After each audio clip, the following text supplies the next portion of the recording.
Brooke Logan did not react to Katie's decision with the explosion everyone expected. There was no shouting, no dramatic confrontation, no immediate attempt to drag her sister back into the familiar orbit of Forrester creations. Instead, Brooke went quiet, and for those who knew her well, that silence was far more dangerous. It was the stillness that came before resolve hardened into action, the pause where fear disguised itself as reason and love began to justify control. Brooke listened as Katie explained her plan to leave Forrester, to build something of her own, to step away from a legacy that had given them everything and taken just as much in return. Brooke nodded, offered measured words of support, even managed to smile.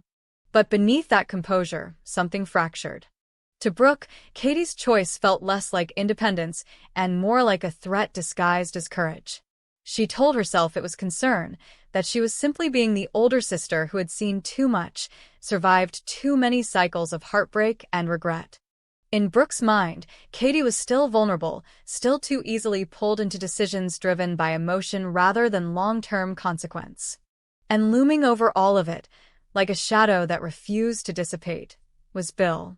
Brooke could not separate Katie's sudden determination from the long history of pain Bill had inflicted, the way he had always had a gravitational pull that disrupted judgment and blurred boundaries.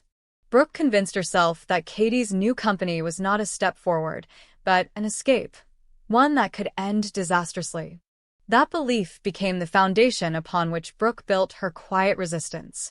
She did not frame her actions as sabotage, not even to herself.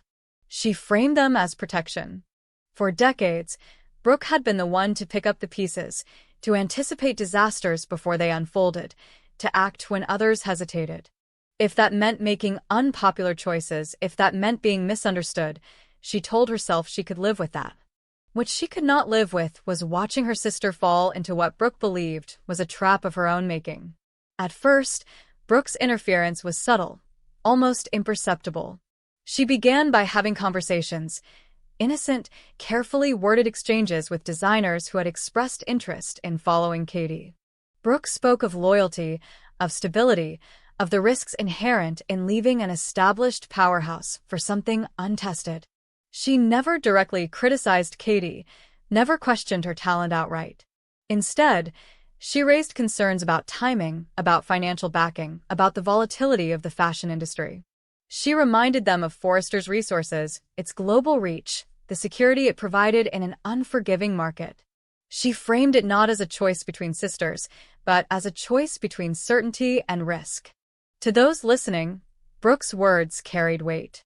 She was not just a family member. She was an institution, a woman whose name was woven into the very fabric of Forrester creations. When she spoke of caution, people listened. Some designers hesitated, others quietly withdrew their interest, citing personal reasons or professional obligations. Brooke took note of each retreat, each delay, interpreting them as confirmation that she was doing the right thing. She told herself that if Katie's vision were truly viable, it would survive scrutiny. If it faltered now, it was better than watching it collapse later, with far greater consequences. But Brooke's influence did not stop there. As Katie's plans gained momentum despite these obstacles, Brooke's concern sharpened into something more urgent, more aggressive. She began to hear whispers about investors wavering, about employees questioning the wisdom of leaving Forrester's protection, and instead of silencing them, she allowed those whispers to travel. Sometimes she embellished them, not with outright lies, but with implication. A raised eyebrow, a carefully timed pause, a comment about how difficult it was to compete with Forrester's infrastructure. Brooke never saw these moments as malicious. She saw them as necessary friction, a way to slow Katie down long enough to reconsider. What Brooke failed to anticipate was how deeply Katie would feel the resistance, how personal the betrayal would become once patterns emerged. At first, Katie attributed setbacks to the natural challenges of launching a new company. She expected skepticism, anticipated obstacles. But as the same names began to withdraw, as enthusiasm cooled in ways that felt coordinated rather than coincidental, a painful suspicion took root. The realization that Brooke might be working against her did not arrive all at once. It crept in slowly, undermining trust with every unanswered call, every evasive response. For Katie, the pain was not merely professional. It was deeply emotional, rooted in years of shared history, in the belief that no matter how complicated their lives became, the bond between Logan's sisters was unbreakable. She had expected concern from Brooke, even disagreement. What she had not expected was obstruction. The idea that Brooke, of all people, would undermine her autonomy felt like a profound dismissal, not just of her business acumen, but of her identity as a woman capable of making her own choices. When Katie finally confronted Brooke, the conversation was raw and devastating. Brooke denied nothing outright, but she reframed everything. She spoke of fear, of responsibility, of the obligation she felt to intervene when she believed Katie was walking toward harm. She insisted that her actions were motivated by love, not control, by experience rather than ego. Brooke reminded Katie of past mistakes, of moments when emotional decisions had led to long-term pain. She invoked Bill's name not as an accusation, but as a warning, a symbol of patterns that never truly disappeared. Katie listened, heartbreaking with every word. To her, Brooke's justification sounded less like love and more like erasure. It suggested that no matter how far Katie had come, no matter how much she had learned, Brooke still saw her as someone in need of supervision rather than respect. The argument cut deeper than any business rivalry ever could, because it struck at the core of their relationship. Katie accused Brooke of arrogance, of assuming that her own survival, through chaos, granted her the right to dictate others' paths. She asked Brooke when concern had crossed the line into manipulation, when protection had become possession. Brooke struggled to answer that question honestly, even to herself. In the quiet aftermath of their confrontation, doubt began to creep in, unwelcome but persistent. She replayed her actions, searching for the moment where intention had shifted, where her certainty had eclipsed Katie's agency. Yet even as guilt surfaced, it was quickly smothered by fear. Brooke feared that if Katie succeeded independently, it would expose uncomfortable truths about control, about legacy, about how often Brooke's influence had shaped outcomes under the guise of necessity. It was easier to believe she was right than to confront the possibility that she was wrong. The rift between the sisters widened rapidly after that. Conversations became strained, guarded, stripped of warmth. Family gatherings carried an undercurrent of tension that could not be ignored, forcing others to navigate the divide with careful neutrality. Brooke felt the distance acutely, even as she told herself it was temporary, that once Katie abandoned the venture or returned to Forrester, things would heal. But Katie did not return. Instead, she doubled down, driven now not only by ambition, but by a need to prove, to Brooke and to herself, that she was capable. Ironically, Brooke's interference began to produce consequences she had not foreseen. The designers and employees who chose to stay at Forrester did so with lingering doubt, aware of the quiet power dynamics that had influenced their decision. Others, resentful of what they perceived as manipulation, became more sympathetic to Katie's cause, offering support in less visible but equally meaningful ways. Brooke's reputation, long built on resilience and loyalty, began to shift subtly, reframed by whispers of control and overreach. Internally, Brooke was forced to confront an uncomfortable truth, that her identity had become entwined with Forrester to a degree that frightened her. Katie's departure threatened not just the company's stability, but Brooke's sense of relevance, her belief that she was indispensable.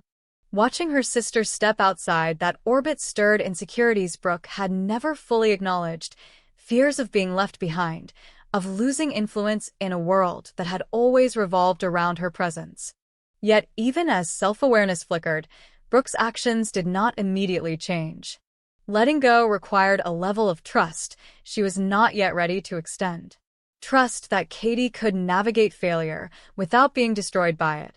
Trust that love did not require control to survive. Trust that sisters could walk separate paths without becoming adversaries. Those realizations, though dawning, were slow and painful, resisted by years of instinct and habit. For Katie, the damage was already done. The company she was building carried not only the weight of competition, but the emotional burden of betrayal. Each obstacle felt personal, each success bittersweet. She mourned the loss of her sister's support even as she pushed forward, determined not to let grief derail her vision. The distance between them became both wound and motivation, fueling her resolve to create something defined not by legacy, but by self-determination. The Logan sisters had survived countless storms together, but this one was different. It was not born of external threat, but of internal fracture, of love twisted by fear and power. Brooke believed she was saving Katie from a mistake.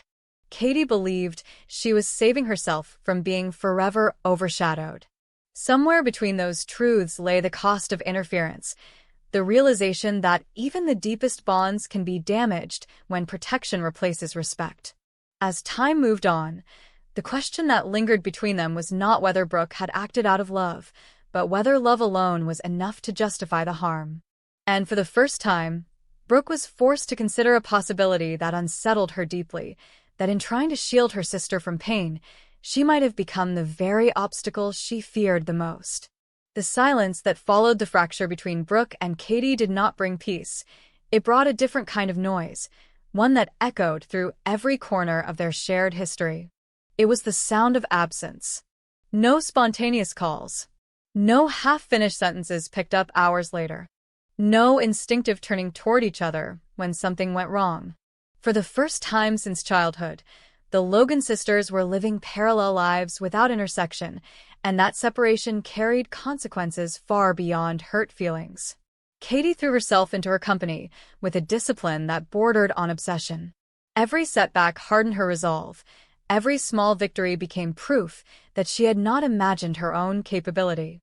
She worked longer hours, trusted fewer people, and learned quickly which alliances were genuine and which were transactional. The fashion house she was building took on a distinct identity, not as a rebellion against Forrester, but as a statement of intent. Clean lines, restrained elegance, campaigns rooted in authenticity rather than spectacle. Katie refused to chase headlines. She wanted sustainability, longevity, credibility. Ironically, the very caution Brooke claimed she lacked became Katie's defining strength. Yet the cost was undeniable. There were nights when Katie sat alone in her office long after the lights in neighboring buildings had gone dark, staring at fabric swatches without seeing them, replaying memories she had not meant to summon.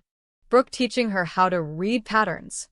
Brooke standing between her and ridicule more than once. Brooke, always larger than life, always certain. The betrayal cut precisely because love had once been so unconditional. Katie did not miss Brooke's authority. She missed her faith. Brooke, meanwhile, struggled with a different kind of unraveling. The immediate crisis had passed. Katie had not come running back to Forrester, but neither had she collapsed. In fact, whispers of Katie's growing traction reached Brooke with alarming regularity. A quiet investor here. A respected stylist there. Not the mass exodus Brooke had expected, but something steadier, more dangerous.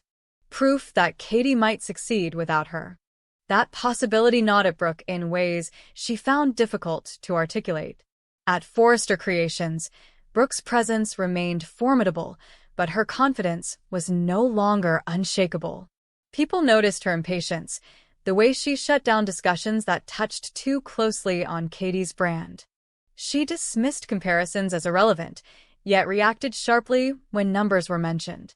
Brooke told herself she was protecting Forrester from distraction, but beneath that justification lay fear. Fear that her influence was no longer absolute. Fear that the world was shifting without her permission. Ridge sensed the change before Brooke admitted it, even to herself. He had lived through too many Logan-Forrester entanglements not to recognize the signs of emotional warfare masquerading as pragmatism. He tried, cautiously, to suggest that Brooke step back. That interference only deepened the wound. Brooke resisted, framing her actions as damage control rather than sabotage. Ridge did not press, aware that confrontation would only entrench her position. But privately he worried. Not just about Forrester's future, but about Brooke's inability to let go. The families around them felt the ripple effects. Donna, caught between loyalty and truth, struggled to remain neutral. She saw Katie's exhaustion, Brooke's defensiveness, and recognized that neither sister was entirely wrong nor entirely right. Attempts at mediation failed, conversations dissolving into polite avoidance rather than resolution. Holidays became logistical challenges. Celebrations lost their ease. The Logan bond, once unbreakable, had become conditional. As Katie's company approached its first major public showcase, the stakes escalated dramatically. This was no longer an idea or a threat. It was an event, one that would draw press, buyers, and inevitable comparison to Forrester Creations. Brooke became increasingly anxious as the date approached, her concern morphing into something sharper. She resumed quiet conversations, this time less subtle, urging contacts to delay attendance, questioning Katie's readiness, hinting at internal instability. Each word felt justified in the moment, each action framed as prevention. But control has a way of revealing itself, no matter how carefully it is disguised. One designer, long loyal to Forrester but weary of being managed by fear rather than inspiration, confronted Brooke directly. He spoke calmly, without accusation, yet his words landed with unexpected force. He told her that what she was doing felt less like protection and more like punishment. That she was not guarding her sister from harm, but guarding herself from change. The conversation ended cordially, but Brooke was shaken. For the first time, the narrative she had constructed began to crack under external scrutiny. That same evening, Brooke received word that several high-profile attendees had confirmed for Katie's showcase, names Brooke had assumed were secured elsewhere. The realization that her influence was no longer decisive struck with brutal clarity. She had underestimated not only Katie's resilience, but the industry's appetite for independence. Forrester was still powerful, but it was no longer the only gravity in the room. The showcase itself unfolded without incident, but not without consequence. Katie stood before her work with quiet confidence, refusing to reference Forrester or family drama. The designs spoke for themselves, thoughtful, cohesive, unmistakably hers. The response was strong. Orders followed. Reviews were measured but optimistic. No one declared Katie the new queen of fashion, but no one dismissed her either. In an industry built on momentum, that mattered. Brooke attended in secret, watching from the back of the room, unseen. She had told herself she was there to assess risk, to observe objectively. But as she watched Katie speak with buyers, watched her command attention without spectacle or apology, something inside Brooke shifted. Pride surfaced, uninvited and unwelcome, colliding with regret. For a fleeting moment, Brooke saw not a threat, but her little sister, strong, composed, no longer asking for permission. That moment passed quickly, replaced by defensiveness. Brooke left before the end, telling herself that admiration changed nothing. Damage had been done. Lines had been crossed. Love did not erase consequence. The real reckoning came later, when Katie learned, conclusively, that Brooke had continued working against her even after their confrontation. The evidence was undeniable this time. Messages, corroborated accounts, timelines that no longer allowed for coincidence.